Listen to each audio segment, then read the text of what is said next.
क्लेशनाशाय गोविंदाय नमो नमः। नमोस्तु रामाय सलक्ष्मणाय देवे च तस्यै जनकात्मजाय। नमोस्तु रुद्रेन्द्र यमानिलेभ्यो नमोस्तु चन्द्रात्मरुद्गणेभ्यः।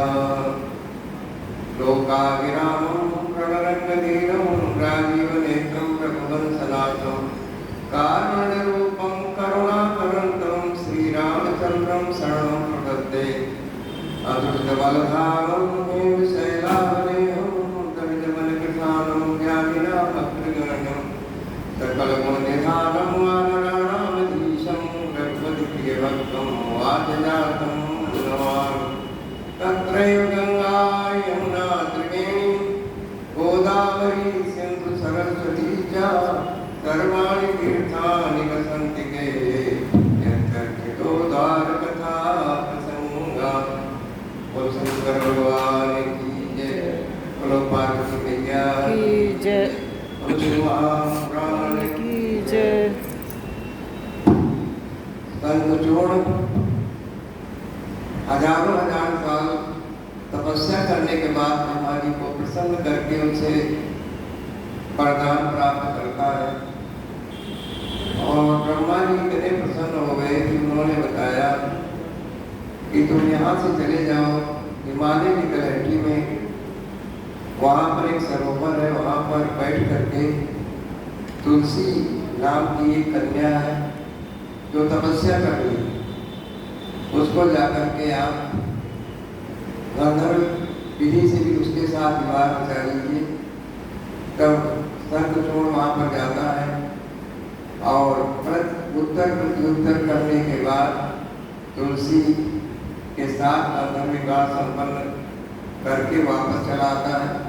जैसे ही वो अपने नगर में आया, बहुत बड़ा उत्सव मनाया गया और उस उत्सव में सभी देवता गण पधारे। शुक्राचार्य जी को आमंत्रित किया गया। शुक्राचार्य ने उन्हें देवराज के सिंहासन पर विभूषित किया और गणों का देवताओं के विरोधी के रूप में उनको अध्यक्ष बना करके वहाँ पर सिंहासन पर विराजमान किया और गुरुमंत्र की दीक्षा। श्री शंकर ने कहा कि हे विष्णु, हे ब्रह्मन, हे देवतागण, तुम लोग अपने स्थान को जाओ। अब आज इनका जो है यहाँ पर जितने भी स्थान है देवताओं के, उस पर जो है उनका देवराज का सिंहासन पर भी इन पर अधिकार जमा लिया है। आप तो कृपा करके वीरों का उद्धार करना, तो आपका आना। सभी देवता पहुँचते हैं ब्रह्मा जी के पास और संतचूर्ण का वध करके इंद्र को भय से मुक्त कीजिए, इस प्रकार से अपना प्रस्ताव रखते हैं, अपनी प्रताड़ना को व्यक्त करते हैं। शंकर ने कहा आप समझाइए, हम विचार करेंगे और उसका वक्त आवश्यक हो गया है, तभी जाकर के इस ब्रह्मांड में इस जगत में शांति फिर से स्थापित होगी। सनत कुमार जी व्यास जी से कहते हैं, महेश्वर के उस अमृतपूर्ण वचन को सुनकर के संपूर्ण देवताओं को बड़ा आनंद मिला। उस समय संतचूर्ण ने समझ लिया कि महेश्वर के चरणों में प्रणिपात करके विष्णु वैकुंठ को और ब्रह्मा के लोक को चले गए। संपूर्ण देवता भी अपने अपने स्थान पर चले गए। इधर महारुद्र ने जो परमेश्वर दुष्टों के लिए काल के स्वरूप है और सत्पुरुषों की गति है, रक्षक है, पालन करने वाले हैं, देवताओं की इच्छा से अपने मन में भगवान भोलेनाथ ने विचार किया संतचूर्ण का वध परम आवश्यक है। तब उन्होंने प्रसन्नता पूर्वक अपने प्रिय दूत चित्र रथ को भेजा संतचूर्ण के पास, जाकर के उसको समझाओ किसी प्रकार से युद्ध न हो और देवताओं पर जो राज्य है, साम्राज्य है, जो निर्भर है, उनको रिक्त जो करते खाली कर दे, जिससे वह अपने स्थान पर फिर से स्थापित हो जाए। परंतु उसने बिना युद्ध किए देवताओं को राज्य लौटाना स्वीकार नहीं किया, क्योंकि उसके अंदर ब्रह्मा के वरदान के पाने से उनके अंदर मन आ गया था। संतजोड़ ने कहा, मैंने दृढ़ता पूर्वक निश्चय कर लिया है कि महेश्वर के साथ युद्ध किए बिना मैं कभी भी देवताओं का जो राज्य है वापस नहीं करूंगा, उनके अधिकारों को नहीं लौटाऊंगा। तो कल्याण करता तो उनके पास लौट जाता और उनसे कह दे कोई जैसा उनसे चंद्रों ऐसा करेंगे। अगर युद्ध करना चाहते हैं तो मेरे साथ युद्ध करें, नहीं तो देवताओं के अधिकारों को मैं वापस नहीं करूंगा, देवराज के सिंहासन को मैं नहीं छोड़ूंगा। सनत कुमार जी कहते हैं उनसे, नारद इस प्रकार कहे जाने पर तीर्थरथ, जिसका नाम पुष्पदल था, महेश्वर के पास लौट गया और हाथ जोड़ करके विनय को कहने लगा। दूत के वचन को सुन करके देवताओं के स्वामी भगवान भोलेनाथ को बड़ा क्रोध आया। उन्होंने अपने विशिष्ट गण वीरभद्र को युद्ध करने के लिए भेजा। रुद्र बोले, हे वीरभद्र, हे नंदी, समस्त आठों भैरों के पालों सब लोग जा करके संतजोड़ का के साथ युद्ध करो और उसका वध कर दो। सब अपने अपने शस्त्रों से लैस होकर के ले करके तैयार होकर के संतजोड़ के पास पहुँचे। स्वामी कार्तिक और गणेश जी भी वहाँ पर साथ में रण यात्रा करने में गए। भद्रकाली भी अपनी सेना के साथ युद्ध करने के लिए प्रस्थान करने लगी। सनत कुमार जी कहते हैं, उन्हें ऐसी आज्ञा देकर के शिव जी अपनी सेना के साथ पीछे पीछे चल पड़े। फिर तो सभी एक गण हर्ष से मग्न होकर के उत्साहित होकर के संतजोड़ से युद्ध करने के लिए रण क्षेत्र में जाकर के पहुंचे। इसी समय संपूर्ण सेनाओं के अध्यक्ष सेनापति स्कंद कुमार कार्तिक महाराज भी अपने कवच को धारण करके और गणेश जी की बड़ी प्रसन्नता के साथ कवच को पहन करके जा करके संतजोड़ के पास पहुंच गए। इस प्रकार आठों भैरव अधिकारी जितनी भी शक्तियाँ थी, जितने भी भगवान भोलेनाथ के पार्षद से सब युद्ध करने के लिए रण के मुहाने पर पहुंच गए। तब भद्रकाली हंसती हुई, नाचती हुई, उत्तम स्वर से काम करती हुई, अपने भक्तों को अभय करती हुई, विश्वास दिलाती हुई, शत्रुओं को भय प्रदान कर रही। उनकी एक योजन लंबी बीचनाकार दीवार प्रमाण 1 योजन बराबर 12 किलोमीटर होता है। भद्रकाली की जीव जो थी वो 1 योजन की थी। अपनी जीव को लपलपा करके रक्त की प्यासी बन करके भूख और प्यास से वो सबको ढोल रही थी। वो अपने हाथों में शंख, चक्र, गदा, पद्म, ढाल, तलवार, धनुष, बाण, 1 योजन विस्तार वाला गहरा गोलाकार कफन लिए हुए थी। गगन चूड़ी त्रिशूल जिसका गोल छोड़ नहीं था।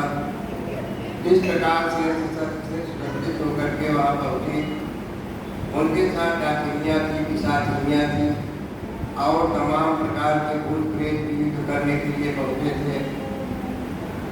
तब स्कंद ने, कार्तिक ने पिता के पास आकर के उन चंद्रशेखर को, भगवान भोलेनाथ को प्रणाम किया और आशीर्वाद प्राप्त करके उनके पास में, उनके बगल में अपना स्थान ग्रहण किया। इसके बाद रुद्र रूपधारी भगवान भोलेनाथ अपनी सारी सेना को इकट्ठे करके संतजोड़ के साथ दोहा लेने के लिए, युद्ध करने के लिए निर्भयता पूर्वक क्षेत्र में डट गए। चंद्रभागा नदी के किनारे पर एक बरगद का मनोहर वृक्ष, व्यास जी उधर जब शिवदूत चला गया तब कार्तिक संतजोड़ ने भी महल के भीतर जाकर के अपनी पत्नी तुलसी से में वार्ता किया। संतजोड़ ने कहा, देवी भोलेनाथ के दूत अपने मुख से मुझे रण का युद्ध का निमंत्रण दे चुके हैं। मैं युद्ध के लिए तैयार हो रहा हूँ और उनसे जूझने के लिए मैं निश्चय ही जाऊँगा। तुम इसके लिए मुझे आज्ञा दे। अपनी पत्नी से आज्ञा मांगता है, क्योंकि तुलसी जो थी वो शंखचूड़ की पातिव्रता पत्नी थी। यूँ कह करके उस ज्ञानी ने अपनी क्रिया को नाना प्रकार से समझाया, क्योंकि वो बार बार आग्रह कर रही थी कि मत करो। फिर ब्राह्मण मुहूर्त में प्रातः काल उठ करके अपनी पूजा पाठ क्रिया संपन्न करने के बाद शंखचूड़ ब्राह्मणों को बुला करके ऋषियों मुनियों को दान देता है। उसके बाद अपने पुत्र को संपूर्ण दानों के राज्य पर अभिषिक्त करता है। सिंहासन का कार्यभार राज्य का संभालने के लिए आज्ञा देता है। तब उसकी प्रिया तुलसी रोटी हुई, उसकी रणयात्रा का निषेध करने लगी। युद्ध क्षेत्र में मत जाओ। अब राजा शंखचूड़ ने नाना प्रकार की बहुत प्रकार की कथाएं और वीर पुरुष की शोभा का वर्णन करते हुए कहा, मैं तुझसे युक्त नहीं हूँगा, मैं अवश्य ही युद्ध करने जाऊँगा। अपने वीर सेनापति को बुला करके आदेश देते हुए कहा, सेनापति मेरे सभी वीर जो संपूर्ण कालों में कुशल हैं और समर में युद्ध क्षेत्र में शोभा पाने वाले हैं, आज अपने अपने कवच को पहन करके रण क्षेत्र में भगवान भोलेनाथ के सम्मुख उनकी सेना के सामने जो है युद्ध करने के लिए पहुंच जाए। इस प्रकार दैत्यों की 86 टुकड़ियां जाकर के रण क्षेत्र में पहुंच गई। बलशाली टंकों के निर्भीक सेनाएं थी, अस्त्र शस्त्र से सुसज्जित होकर के नगर से बाहर निकली। करोड़ों प्रकार से पराक्रम प्रकट करने वाले असुरों के जो प्रसिद्ध 50 कुल थे, वह सबसे आगे जो सेना में चलने लगे। सनत कुमार जी कहते हैं, नारद सेनापति को इस प्रकार आदेश दे करके असुरों का राजा महाबली दानवेंद्र शंखचूड़ हजारों प्रकार की बहुत बड़ी सेनाओं के साथ घिरा हुआ चारों तरफ से नगर से बाहर निकला। उसका सेनापति भी युद्ध शास्त्र में निपुण था, महारथी था, महान वीर था।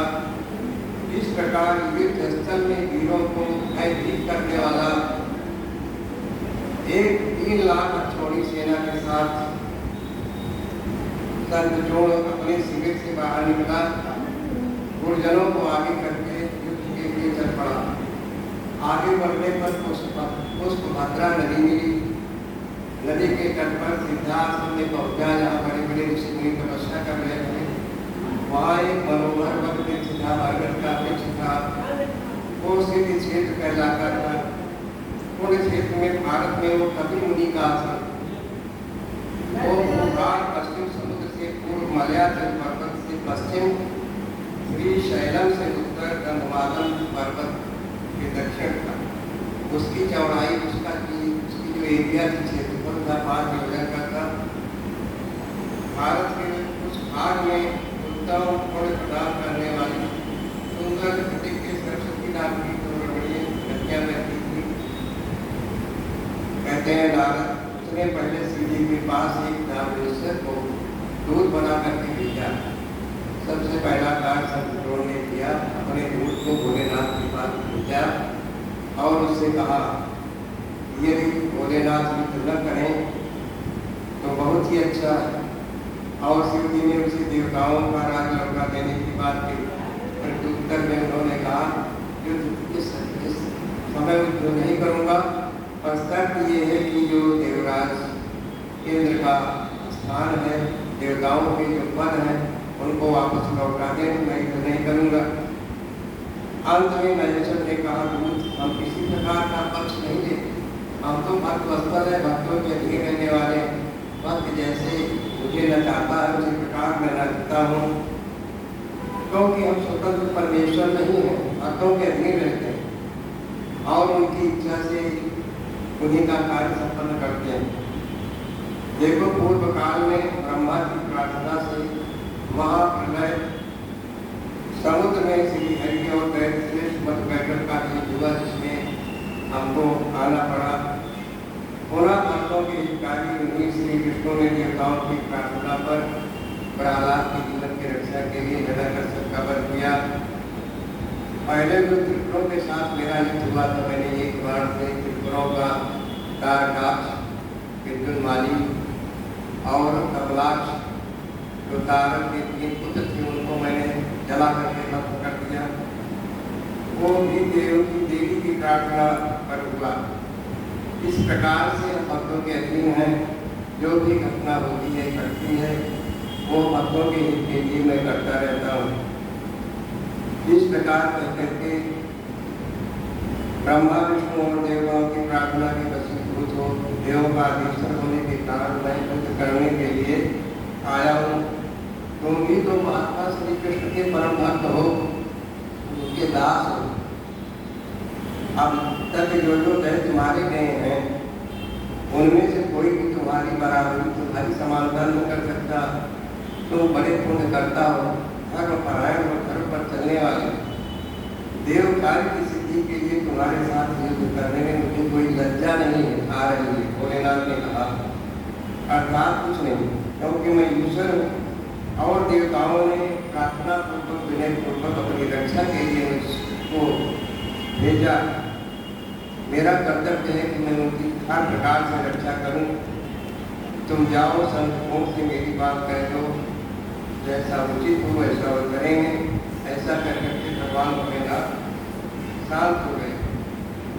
सनत कुमार जी कहते हैं कि नारद, जब उस दूत ने संतों के पास जा करके भगवान भोलेनाथ को कही हुई बात का निवेदन किया, उनके सामने प्रकट किया, तब उसे चुन करके काफी दावाबाज संगठनों ने बड़ी प्रसन्नता पूर्वक युद्ध को ही अंगीकार किया। उसने निर्णय कर लिया कि मुझे युद्ध करना है, देवताओं के राज्य को वापस नहीं करना है। फिर तो वो तुरंत मंत्रियों के सहित अपने रथ भर्ती कर जा करके बैठा और उसने अपनी सेना को शंकर के साथ युद्ध करने के लिए आदेश दे दिया। रणभेरी बजने लगी, सभी वीरगण जो है स्तर पर पहुँचने लगे। शिव जी ने भी तत्काल ही अपनी सेना को, देवों को आगे बढ़ने के लिए आदेश दिया, आज्ञा दी और स्वयं गीतावश युद्ध करने के लिए सन्नद्ध हो गए, तत्पर हो गए। इस प्रकार से संत चोर ने काली के ऊपर 100 योजन लंबी शक्ति से वार की, क्योंकि काली की क्षेत्र में भगवान भोलेनाथ के साथ गई हुई थी। देवी ने अपने दिव्य हाथ समूह के द्वारा उसके 100 टुकड़े कर दिए। जो उन दिनों में चिरकाल प्रतीत होता रहा, बहुत वर्षों तक भद्रकाली के साथ संतों का युद्ध होता रहा। तब देवी ने उसके पैर को पकड़ा और बड़े जोर से घुमाया, चक्कर कटाया, उस पर फेंक दिया आकाश में, फिर करके को एक से ऊपर उछला और कुर्सी पर गिर पड़ा। शक्तियों के प्रभाव से कुर्सी उठ खड़ा हो गया। इस प्रकार भद्रकाली को प्रणाम करके बहुमूल्य रत्नों द्वारा निर्मित अपने रथ पर, अपने विमान पर जाकर के शक्तियों फिर से बैठ गया और भद्रकाली जो है वो सभी दैत्यों के शरीर को ध्वस्त करके इनके रक्त की प्यासी बन करके भूख से तड़पती हुई देवताओं का की रक्षा के लिए गांवों का रखवाल करने लगी। इसी अवसर पर एक आकाशवाणी होती है। आकाशवाणी ने कहा, भद्रकाली, अभी रणभूमि में सिंहनाद करने वाले 1.5 लाख दानव बचे हुए हैं। ये बड़े पराक्रमी, इनको भी अपना आहार बना लीजिए, इन्हें अपना आहार बनाइए। संग्राम में दानाबाज संतों को मारने के लिए आपने मत करो, क्योंकि उसकी मृत्यु आपके हाथ में नहीं है। आकाशवाणी के द्वारा इस प्रकार सुनी हुई देवी भद्रकाली ने बहुत से दानवों का मांस और उन्हें पान किया। भद्रकाली ने शिव जी के निकट जा करके उन्होंने अपना पूर्व पर क्रम से सारा वृत्तांत सुनाया। इस प्रकार भद्रकाली भगवान भोलेनाथ के पास गई। भोलेनाथ ने उनको बहुत प्रकार से समझाया, क्या हम पीछे हट जाए, अब हम लोग हमारे क्षेत्र पास हमारे वीरभद्र, गणेश, कार्तिक आदि जो महान योद्धा हैं उनके साथ युद्ध करेंगे। रणभूमि में पहुँच करके महेश्वर ने वीर रूप धारण कर लिया, रौद्र रूप धारण कर लिया। उस समय में रुद्र की बड़ी शोभा हो रही थी और वे मूर्तिमान काल के स्वरूप दिखाई दे रहे थे। तब सत्यजोड़ की दृष्टि भगवान भोलेनाथ को पड़ी और जैसे ही सत्यजोड़ में भगवान भोलेनाथ को देखा, वो जमीन पर लेट गया, दंडोत प्रणाम करने लगा और भक्ति के साथ पृथ्वी पर झुक करके सिर के बल में प्रणाम किया। इस प्रकार नमस्कार करने के बाद वो तुरंत अपने विमान पर फिर से जाकर के बैठा और कवच को धारण करके धनुष बाण उठाया। फिर तो दोनों ओर से बाणों की घड़ी लगने लगी। इतने बाण के प्रहार भी दोनों तरफ से इस सूर्य का प्रकाश भी विलीन होने लगा। फिर और समुद्र का वो सैकड़ों बड़े करता रहा। अंत में युद्धस्थल में शत्रुघ्न का वध करने के लिए महाबली भगवान भोलेनाथ ने क्रोधपूर्वक अपना त्रिशूल उठाया, त्रिशूल का प्रहार किया। तब आकाशवाणी होती है, आकाशवाणी के बाद शंकर मेरी प्रार्थना को सुनिए और इस समय सूर्य को मत जलाइए। जैसे इस समय क्षण मात्र में पूरे ब्रह्मांड का नाश करने वाला, विध्वंस फैलाने वाला ये प्रकार का है, लेकिन अभी प्रलय का समय नहीं आया है। महादेव देव मर्यादा का ध्यान करते हुए और इस संकट के हाथ में जब तक भगवान का दिया हो, भगवान का विष्णु का कवच है, तब तक किसी कोई मार नहीं सकता। क्योंकि ब्रह्मा ने ऐसा वरदान दिया है कि उनको ये कृष्ण कवच प्रदान किया था कि उसको पहन लोगे तो अजर रहोगे, अमर रहोगे। तो देव मर्यादा का ध्यान रखते हुए ब्रह्मा की वाणी को सत्य करने के लिए आपको मारना नहीं चाहिए। और दूसरी, इसके पास एक शक्ति और है कि जो स्त्री है, जो उसी परम पवित्र है, वो पातिव्रत धर्म को धारण करती है। जब तक उसका शील हरण नहीं होगा, पातिव्रत धर्म भंग नहीं होगा, तब तक किसी कोई मार नहीं सकता है। तब भोलेनाथ ने विष्णु भगवान को स्मरण किया। विष्णु भगवान तो बड़ी लीला विशाल है, मायावी है। अब सब पुरुषों के आश्रय में शिव जी ने उस आकाशवाणी को सुन करके अर्थात में करके से विमुख हो गए, युद्ध करना बंद कर दिए। विष्णु भगवान को उस कार्य के लिए प्रेरित करते हैं कि आपको दो काम करने हैं। एक काम तो ये करना है कि शत्रुघ्न के जो कवच पहने हुए उस कवच को मांग लेना। दूसरा ये करना है कि इसकी जो पत्नी है तुलसी, पतिव्रता, इसके सिर को हरण करना, तभी जाकर के दानव राज का वध हो सकेगा। तब विष्णु भगवान एक बूढ़े ब्राह्मण का रूप बना करके जाते हैं, गले में माला पहन करके रुद्राक्ष की त्रिपुंडधारी बन करके जाते हैं और दानव राज शत्रुघ्न के पास जैसे ही वो पूजा से अपनी उठता है वैसे ही जाकर पहुँच जाते हैं, बैठते हैं। भगवान के पास कुछ यात्रा करने आए। शत्रुघ्न ने कहा ठीक है, बड़ी अच्छी बात है, जो मांगना हुआ आप मांगिए। ऐसी कोई वस्तु नहीं है जो मैं आपको दे नहीं सकता हूँ, आप ब्राह्मण याचक बन किया है।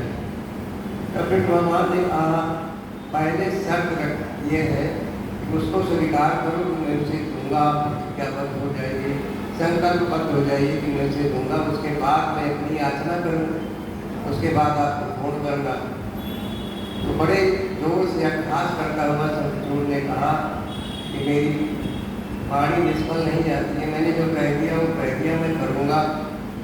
तब कृष्ण भगवान जो ब्राह्मण के रूप में आए हुए थे, उन्होंने कहा तो मुझे अपना कवच प्रदान कर।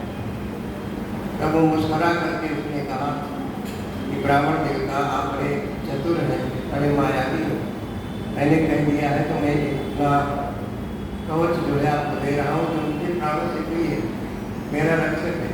जानते हुए कि मैं अपनी बात की गरिमा को रखने के लिए मैं इसको दे रहा हूँ। उसके बाद फिर भगवान विष्णु जाते हैं तो युद्ध तो हो ही रहा था। जैसे ही पहुंचे अपने नगर में वैसे ही उन्होंने नगारा बजाना शुरू कर दिया कृष्ण भगवान। और संत जोड़ का विधान किए हुए थे। झरोखे से अट्टालिका से झांकती हुई तुलसी ने देखा कि मेरे पतिदेव विजय की पताका लहराते हुए आ गए हैं। यहाँ पर जो नगारे की ध्वनि है जो ये घोषित करती है कि हमारे पति की विजय हो गई है। तुरंत वहाँ से आती है, पतिदेव की आरती उतारती है। आरती उतारने के बाद उनको अपने महल के अंदर ले जाती है, अंतापुर में प्रवेश करते हैं। उसके बाद कृष्ण भगवान संसार के में धर्म की स्थापना के लिए अपनी गरिमा को गिराते हुए उन्होंने तुलसी का शील हरण किया। शील हरण किया जब उसका भंग कर रहे थे तो उसमें व्यतिक्रम देख करके जैसे हमारे पिताजी को हमारे पति के साथ होता था ऐसा नहीं हो रहा है। तब उसने क्रोध पूर्वक डांटते हुए कहा कि आप कौन, आप तो मुझे मेरे पति नहीं लगते हैं। भगवान विष्णु जो है शंख चक्र गदा पद्म और माला विभूषितम अपना स्वरूप चतुर्भुज रूप धारण करके उनके सामने खड़े हो जाते हैं। तो तुलसी कहती है कि आप परमात्मा होकर के, आप भगवान होकर के जगत के नियंता हैं, आप धर्म में विरोध कर रहे हैं। मैं मेरे पात्र धर्म को आपने भंग कर दिया, मैं तुम्हें श्राप दे दूँ तो जाकर के पत्थर हो जाओ। तब कृष्ण भगवान उसकी बात को स्वीकार करते हुए कहा ठीक है मैं पत्थर हो जाऊंगा। तब तक भगवान भोलेनाथ आ गए वहाँ पर। भगवान भोलेनाथ ने कहा तुलसी उन्हें जो श्राप दिया इन्होंने स्वीकार किया, आपसे कोई उत्तर नहीं किया। अब तुम जो है गंडकी नदी हो जाओगी और उसमें जो शालिग्राम के रूप में भगवान होंगे, आपके साथ इनका जो है हमेशा संपर्क बना रहेगा। जब भी कोई भक्त शालिग्राम के ऊपर तुलसी चढ़ाएगा नहीं उस दर्शन होगी पूर्ण होगी। इस प्रकार बिहार में गंडकी नदी है उसमें शालिग्राम पाए जाते हैं। अगर शालिग्राम को लेने की इच्छा है आप उसमें हाथ डालेंगे, आपके हाथ में नहीं आएंगे। और तुलसी का पत्ता दबा करके आप हाथ डाल लीजिए 3-4 आ जाएंगे आपके हाथ में, ऐसी मान्यता है। तो वो पत्थरों को एक प्रकार का पूजा होता है जो उसमें काट करके चक्र बना देता है। तो चक्र कहते हैं उसको और शालिग्राम शिला कहते हैं जो परम पवित्र और पूजनीय होती है। तो इस प्रकार संत जोड़ को जब भगवान शंकर अपने त्रिशूल के द्वारा उसका वध कर देते हैं तो फिर से वो जो पहले सुदामा था राधा जी के श्राप से संपूर्ण हो गया था वो जाकर के भगवान कृष्ण का भक्त बन गया, दास बन गया। और संत जोड़ ने कहा प्रभु आपके हाथों से मेरा वध हुआ, मुझको क्या आप वरदान दे रहे। भगवान शंकर ने कहा देखो तुम्हारी जो शक्ति है इससे संत बने, संत जो है पूजा में अपना स्थान प्राप्त करेगी। जब तक कोई भक्त संत नहीं बजाएगा तब तक पूजा सफल नहीं होगी। परंतु शिव जी की पूजा में संत का प्रयोग नहीं होता। और तुम्हारी एक महिमा और है, तुम्हारे अंदर कोई भी गूंगा व्यक्ति है जो बोल नहीं पा रहा, उसके अंदर संत के अंदर जल भर करके उसको पिलाया जाए तो फिर से उसकी वाणी मुखरित हो जाती है, फिर से बोलने लगे। इस प्रकार भगवान भोलेनाथ ने आशीर्वाद दिया। तब जा करके भगवान विष्णु जो है गंडकी नदी में पत्थर के रूप में, शालिग्राम के रूप में हो गए। और तुलसी जो है कलयुग में भगवान एक वृक्ष के रूप में होगी। आपके अंदर 9 गुण होंगे, जो गुण ब्राह्मण के अंदर है 1 गुण आपके अंदर होंगे। 9 गुण तुलसी में, एक तो आपकी माला पहनाई जाए, दूसरी तुलसी का जहाँ वृक्ष लगता है उसकी मिट्टी जो है कोई भी हाथ थोड़ा हो उसमें बांध देने से उसको हट जाएगा। चीज़ है पूजा में एक होती है। और जिन स्त्रियों को घर धारण नहीं होता तो उसकी मंजरी को खिलाने से उनके ऊपर कष्ट धारण किया जाती है और परम पवित्र में पूजा के लिए इस प्रकार तुलसी की मार्गों में भी प्रयोग की जाती है। तो तुलसी के अंदर 9 गुण जो ब्राह्मण के अंदर है और 9 गुण तुलसी के अंदर है। भगवान भोलेनाथ ने ऐसा कहा। तो जनक कुमार जी कहते हैं व्यास जी इस प्रकार कहकर के शंकर जी ने कुछ समय शालिग्राम शिला और तुलसी के परम गुणदायक महात्म का वर्णन किया। इसके बाद श्री हरि जी को तुलसी को आनंदित करके अंतर ध्यान हो गए संचित करके सदा सत्पुरुषों का कल्याण करने वाले भोलेनाथ अपने स्थान पर चले गए। इधर शंभु के कथन को ध्यान में रखते हुए तुलसी को प्रसन्न हुई। उसने अपने उस शरीर का परित्याग किया, एक रूप धारण किया और कमलापति कृष्ण उसे साथ लेकर के चले गए। उसके छोड़े हुए शरीर से गंडकी नदी प्रकट हो गई। भगवान अर्जुन भी उसके तट पर मनुष्यों को पूर्ण प्रदान करने वाली शिला के रूप में शालिग्राम के रूप में वर्णित हो गए। उसमें कीड़े अनेक प्रकार के चित्र बनाते हैं, उनमें भी शिलाएं गंडकी के जल में गिरती हैं और परम देने वाली होती हैं, उन्हें पिंगला कहते हैं। इस प्रकार से शंकर का वध हुआ और तुलसी तो भगवान ऋषियों ने उनको फिर से अपनी पत्नी के रूप में स्वीकार किया। अब आगे कथा है। जनक कुमार जी कहते हैं व्यास जी अब जिस प्रकार अंधकार एक राक्षस था तो दोनों आपस में था। परमात्मा समुद्र के गणाध्यक्ष पद को प्राप्त किया था। उसने अपनी तपस्या के बल पर भगवान भोलेनाथ की कृपा को प्राप्त करके गणाध्यक्ष की पदवी उसने प्राप्त की। कुछ मंगल चरित को सुनने की इच्छा है। व्यास जी ने कहा अंधकार ने पहले श्री जी के साथ बड़ा संग्राम के युद्ध हुआ, परंतु पीछे बारंबार सात्विक भाव के उद्रेक से उसने समुद्र को प्रसन्न कर दिया। क्योंकि नाना प्रकार की लीला करने वाले भगवान भोलेनाथ शरणागत रक्षक किए हैं, भक्त किए हैं और उनका महात्म परम अद्भुत है, उनकी लीला भी अद्भुत है। व्यास जी ने पूछा ऐश्वर्यशाली मुनिवर को अनुभव कौन था और भूतल पर किस तीर्थ में किस वंश में उत्पन्न हुआ था। दैत्यों में प्रधान मनस्वी बलवान अंदर का रूप कैसा था। जनक कुमार जी कहते हैं पूर्वकाल की बात है। एक समय भक्तों पर कृपा करने वाले देवताओं के चक्रवर्ती सम्राट भगवान शंकर को प्रत्यार करने की इच्छा। तब वो पार्वती और अपने बलों के साथ अपने विमान को कैलाश पर्वत पर गए और वहाँ पर पर्वत पर विहार करने लगे। कैलाश पर्वत से चलने के बाद काशीपुरी में आए। वहाँ उन्होंने पुरी को फिर राजधानी बनाया और भैरव नाथ को वहाँ का चौकीदार रक्षक बनाया। फिर पार्वती जी के साथ रहते हुए भक्तों को देने वाली अनेक प्रकार की लीलाएं करने लगे। एक समय में उसके वरदान के प्रभाववश अनेकों वीरगणों गणेश्वरों और शिवा के साथ मंदराचल पर गए।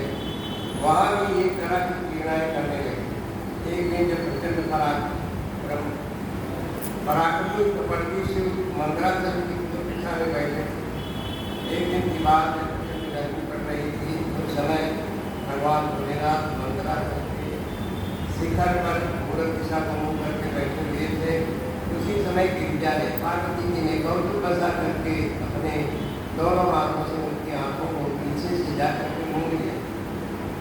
इस प्रकार से पार्वती ने मूंगे सुवर्ण और कमल की प्रभा वाले अपने कर कमलों के द्वारा भगवान भोलेनाथ के नेत्रों को बंद कर दिया। तब उनके नेत्रों को मूंदे जाने पर वहाँ क्षण भर घोर अंधकार कर गया। पार्वती के हाथों का महेश्वर के शरीर से स्पर्श करने के कारण शंभु के मस्तक में स्थित अग्नि संसद होकर के उनका जो मद जल था प्रकट हो गया।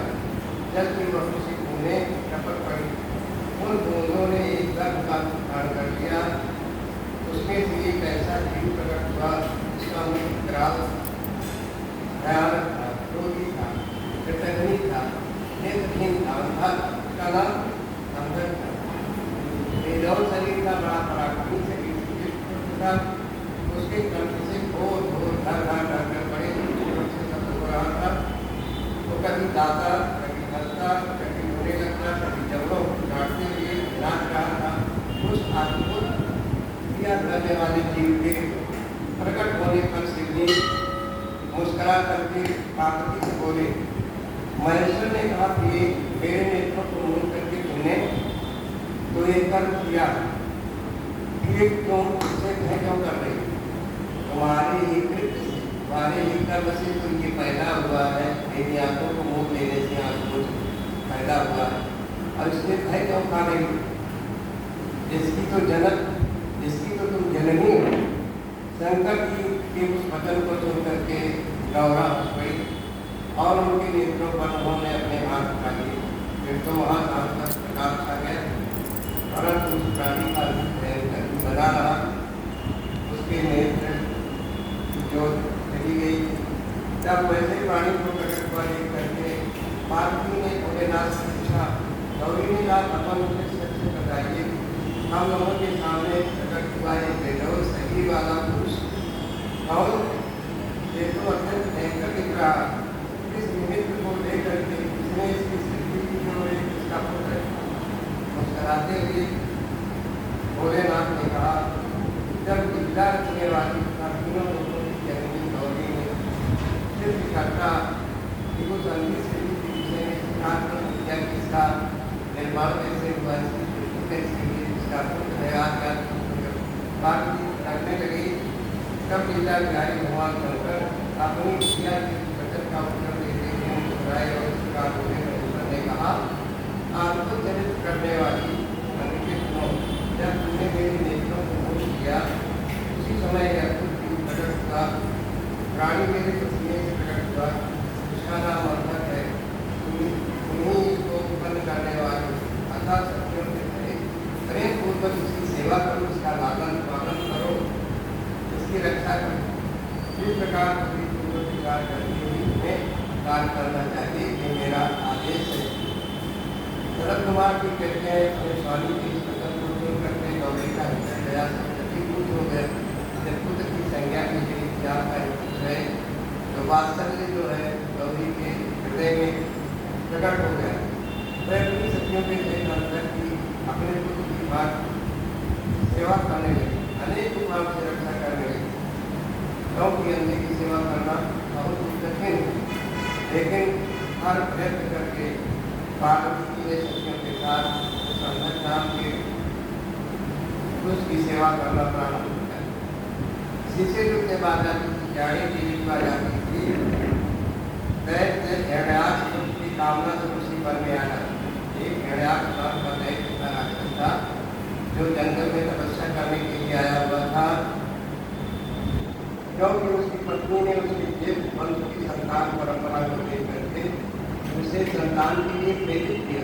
तुम्हारे कोई भाई की तो संतान है, उसका भविष्य है, आपका भविष्य क्या है, आपकी कोई संतान है ही नहीं, तब करो तब करो। इस प्रकार को तब करने के लिए जब पहुंचा हिरण्याक्ष तपश्चर्या के लिए प्रेरित होकर के, तो कश्यप नंदन हिरण्याक्ष वन का आश्रय लेकर के क्रांति के लिए हजारों हजार वन पर करने लगे। उसके मन में महेश्वर के दर्शन की, भगवान भोलेनाथ के दर्शन की इच्छा प्रकट की। वो क्रोध आज दोस्तों को अपने काबू में करके खून की जल की मार जैसे काट काट में सूखा हुआ फिर छोटी तरीके से वो हिलता डुलता नहीं, इतना तन्मय था, तपस्या में लगा हुआ, निश्चल होकर के बैठा हुआ। तब जिसकी ध्वजा में कृष्ण का चिन्ह है, वृषभ का चिन्ह है भगवान भोलेनाथ पताका में, तथा जो किरात धारण करने वाले सूत्रधारी है, वह महेश्वर की तपस्या से प्रसन्न होकर के उसे वरदान देने के लिए आए और उस स्थान में पहुंचे जहाँ पर हिरण्याक्ष जो था तपस्या में मग्न था, लगा हुआ था। महेश्वर ने कहा, दैत्यनाथ आपको अपनी इंद्रियों का विनाश मत करो, अपने शरीर को मत सुना, तेरी तपस्या तो पूर्ण हो चुकी है, इसलिए तूने इस घर का आश्रय लिया। क्या चाहता अपना मनोरथ प्रकट कर, मैं वरदाता बनकर तेरी अभिलाषा को पूर्ण करने के लिए खड़ा हो तुझे पर मैं पर प्रकार करूँगा। सनत कुमार भी कहते हैं मैं अनेक रूप करके राज मेरा बड़ा प्रसन्न हुआ।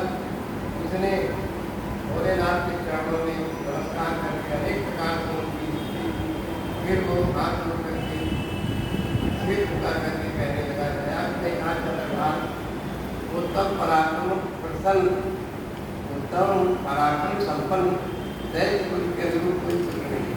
मैं राक्षसी स्वभाव का मेरे पास कोई पुत्र नहीं, इसलिए मैंने इस प्रकार विधान किया है। देवेश मुझे बड़ा बलशाली पराक्रमशाली पुत्र कीजिए।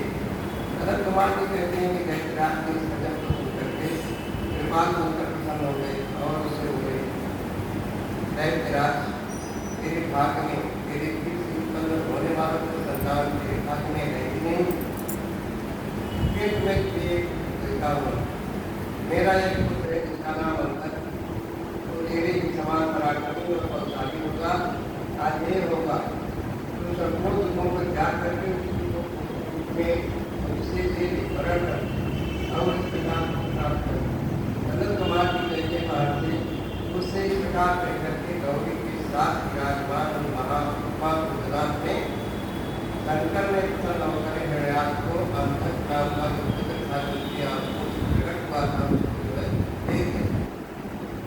पुत्र को प्राप्त करके महामनुष्य की जय हृदयास का प्रसन्न हृदयास भवन की संतानित मार्केट की और हृदयास की संतान है। उसने भगवान भोलेनाथ और पार्वती की कृपा से अंतर को प्राप्त किया। उसने अनेक स्तोत्रों द्वारा उनकी पूजा करके प्रदक्षिणा की परिक्रमण और फिर वो अपने राज्य को चला गया। भगवान भोलेनाथ से पुत्र प्राप्त करके वो प्रचंड पराक्रमी के गाँव को जीत करके इस पृथ्वी को अपने देश रसातल में भर जाता था। लेकर के विनाश चला गया कथा प्रसिद्ध है। कृष्ण भगवान ने बड़ा धर्म करके पृथ्वी का उद्धार किया, इनको ला करके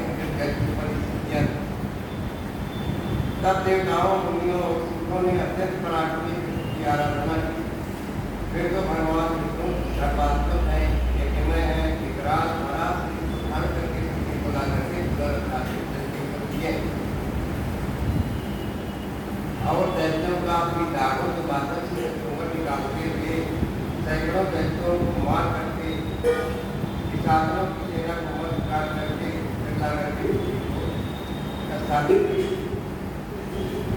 उसके बाद बड़ा कश्यप की तपस्या है। बड़ा कश्यप की तपस्या करने के लिए जाता है और ब्रह्मा से वरदान पा करके उसका अत्याचार कृष्ण द्वारा कृष्ण भगवान के द्वारा उसका बल होता है। प्रहलाद को तुरंत फिर से राज्य पर स्थापित करते हैं। सनत कुमार भी कहते हैं कि के द्वारा भाई के मारे जाने पर खड़ा कर शोक और क्रोध से संतप्त भाई से शोक से तप्त हो गया। उसके अंदर शोक की भावना आ गई, भक्ति की भावना आ गई। श्री हरि के साथ बैठ करना उसका स्वभाव बन गया।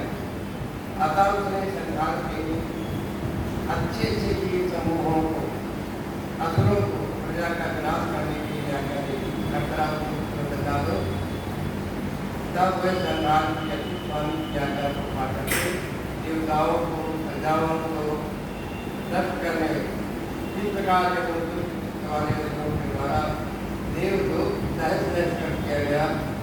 तब देवता से कलराओं में निवास करने के लिए गुफाओं में रहने लगे, जंगलों में जाकर के जीवन की सुरक्षा के लिए रहने लगे। पर दान कर दिया गया।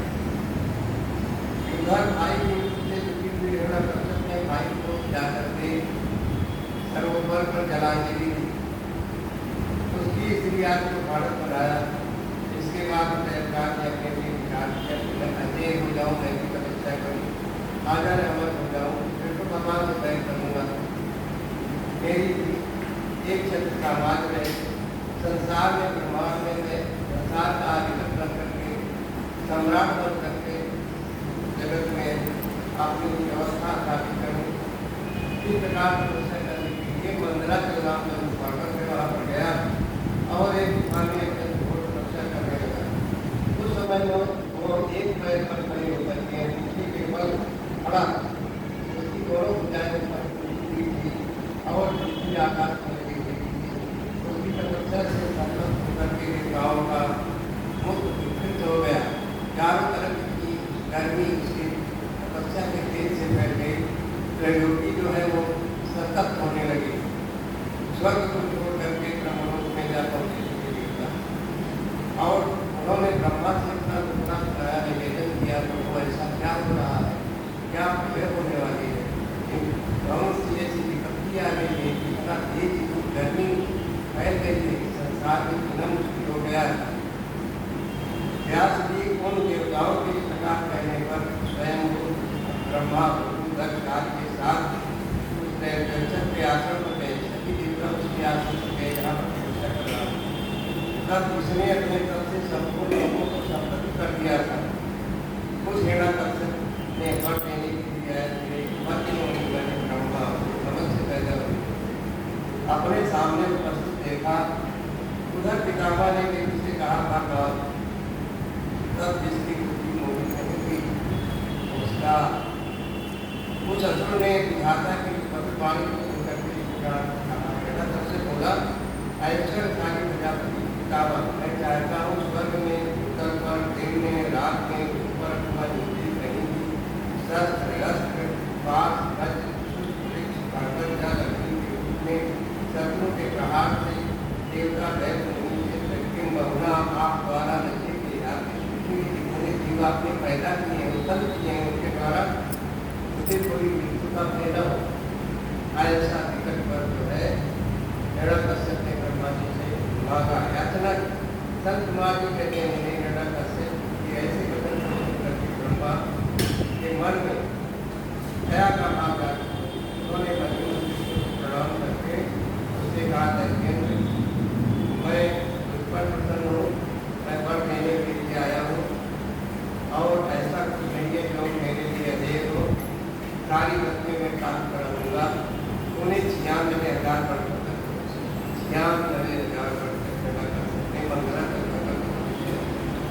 अब देवी कामना पूर्ण हो गई, इसलिए तब से गिरत होकर तब से उठ जाओ और दानों के रास्ता खोल करो। ब्रह्मा की वाणी सुनकर उठा। इस प्रकार ने पितामह ने उसे दानव राज्य पर अभिषेक कर दिया। तब वो उन्मत्त हो गया, उसके अंदर घमंड आ गया। तब वो उन्मत्त होकर के तीनों लोगों में विचरण करने लगा, धर्मों का उच्छेद करने लगा। धर्म नहीं, ये स्थापना नहीं होती, यज्ञ नहीं होता, नाम नहीं होता भगवान। इस प्रकार समस्त देवताओं को पराजित कर दिया। तब देवता भगवान शरण लेते हैं। वहाँ से भी हरि ने देवताओं और मुनियों को प्रार्थना करके आश्वासन दिया और शीघ्र ही मक्का बचा दिया। तब देवता ने स्थान को वापस इसके बाद महात्मा बिरजू ने ऐसा निर्माण किया जो आपका था, आपका मनुष्य का था, विकराल दिखाई पड़ रहा था, उसका दुख फैला हुआ था, नाचता सब चीजें नरकत और जगाए करोड़ों के समान कोटि सूर्य करना पड़ा। ऐसे विलक्षण जो है योनि में जाकर के भगवान विष्णु ने वहाँ पर अपना दिखाया। अभी कहाँ तक कहा जाए वो रूप जगत में था, इसी रूप से भगवान भास्कर के करने पर असुरों की नगरी में अपना तक भगवान में जाने लगते हैं। भगवान को सायंकाल का समय आ जाता है। सायंकाल काल का समय दे करके कृष्ण भगवान सभी जगत के ऊपर टूट पड़े। तब उन अद्भुत पराक्रमी के सिंह ने महादेव देवों के भक्तों को मार डाला, भक्तों को पकड़ कर दिया। फिर वे उस नगर में घूमने लगे विजयी बन करके। तब उस सर्वमंच में उसको देख करके देवदार के प्रहलाद ने राजा से कहा, ये मृगेंद्र जो जगन में दिख रहा है ये यहाँ किस लिए आया? प्रहलाद ने उनको सचेत किया अपने पिता हिरण्यकश्यप, ये तो जगन में तो संसार का स्वरूप दिख रहा है, यहाँ किस लिए आया? प्रहलाद ने बिना कहा पिता के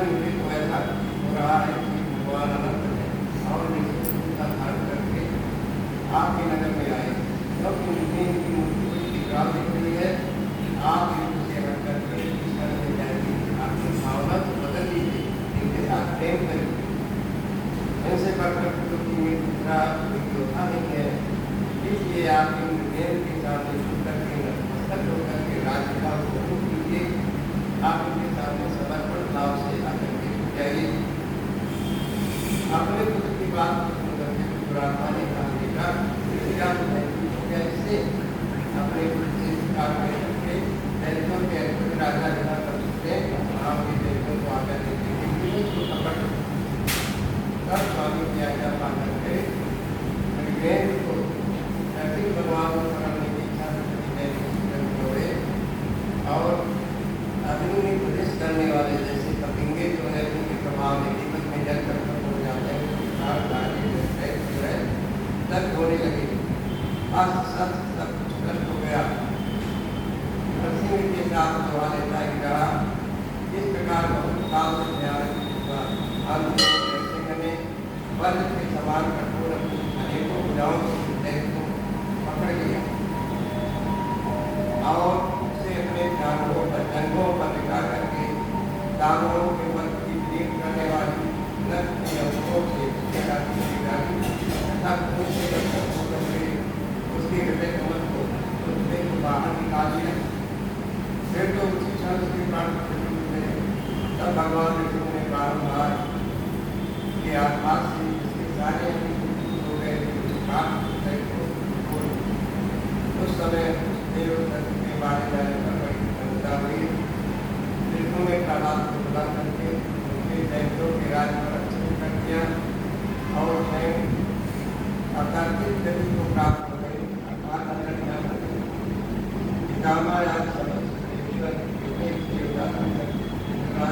देवराज प्रसन्न हो गए, अपने प्राप्त हो गए। भगवान विष्णु को उसी दिशा में प्रणाम करके प्रसन्न बस नहीं से अंदर की शक्ति वराज के प्रयास के हाथों से और प्रहलाद की राज प्राप्ति का प्रबल ये सब हो चुका। अग्नि तथा उसके अंदर जो उत्तराधिकारी था राज्य का, उसको हिरण्यकश्यप के पुत्रों ने राज नहीं किया और कहा तुम्हारा पिता कितना मूर्ख था, मूर्ख था, तो अपने पुत्रों ने करके कैसे राज कराओगे? आगे जय ओम नमः शिवाय, ओम नमः शिवाय। बोले नमः शिवाय, ओम नमः शिवाय, ओम नमः शिवाय। बोले नमः शिवाय। जटाधराय शिव जटाधराय, हर हर बोले नमः शिवाय। जटाधराय आगे थे जटाधराय नमः शिवाय, ओम नमः शिवाय।